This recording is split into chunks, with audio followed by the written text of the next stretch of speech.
Thanks for joining us in Tumbler Ridge here this evening.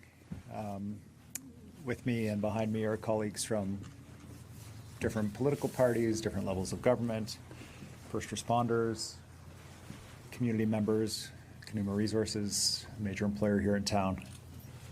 All of us unified in our commitment to support the people of this community.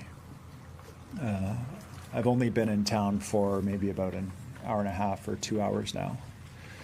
I've seen 1/1000th of what the community is dealing with here. And I can tell you that this is an incredibly strong community. Every single person I've spoken to, from Dustin, the fire chief, to the lead RCMP investigators, to people in the community, everybody's worried about somebody else. Every single person has said, well, just make sure you're looking after this group of people. No one is focusing on themselves here. Everybody is reaching out to support someone else in this community right now. And it's also a community that's clearly in shock. The full extent of what has happened is not sunk in. And there are going to be some long days, weeks, and months ahead. We were down the street at a vigil that was put together by some community members, just people who wanted to have a chance to come together, as one of the speakers said, to have a physical representation of how the whole community is pulling together to support these parents, these families who've lost loved ones.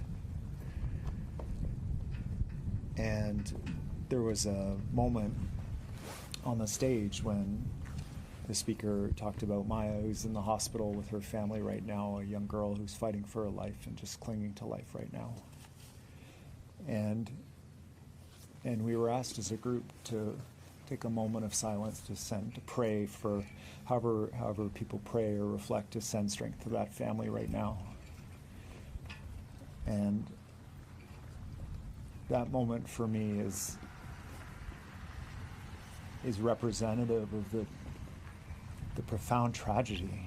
A beautiful child who went to school, was full of joy and love, who's clinging to life in a hospital right now, and the other children who have died. For the parents, for the families, for the people of Tumbler Ridge,